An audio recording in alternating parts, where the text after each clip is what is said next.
Eskiden ana çocuk sağlık ocağıydı. Kaç aydan beridir kapalıdır. Bu mekana girip çıkanların haddi hesabı yok, belli değil. Emniyet sabah geliyor, akşam geliyor, gece yarısı. Sabaha kadar burada devriye atıyor, sırf burası için. Biz Sağlık Müdürlüğü'ne de dilekçe yazdık. Onlar ihale sürecindedir dediler. Bir an önce kapatılmasını istiyoruz buranın. Esnafların hepsi, hemen hemen hepsi şikayetçidir bundan. Yani o yüzden insanlarımız, halkımız buraya gelip alışveriş bile yapmıyor. Öyle diyebilirim. 24 saat emniyet de geliyor. Yani ne yapabiliriz? Bir sonuca varmasını istiyoruz.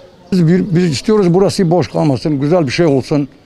Daha güzel bir şekle dönürsün. Yani burada boş kalmış, boşu boşuna burada artık yani bu semtte de güzel değil yani. Biz istiyoruz biraz daha güzel bir şekil versin buraya. Burası boş kalmış, bu esnaflar hepsi perişan. Yani yardımcı olsun devlet. Eskiden burası en azından daha bir güzel bir şekil veriyordu, daha kalabalık, daha en azından esnaflardan da bir faydaları vardı. Şu anda bir şey yok, esnaflar da perişandı yani. Buradaki esnaflar bazen gidip gelenler oluyordu, ama bunların hepsi de kirasını çıkarmıyorlar.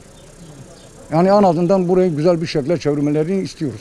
Burası eskiden ana çocuk sağlığıydı.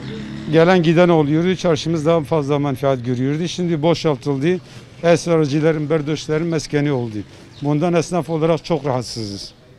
Bir an önce buraya bir önlem alınmasını istiyoruz. Yani okul açısından da burası çocuklarımız açısından da tehlikeli arz ediyor.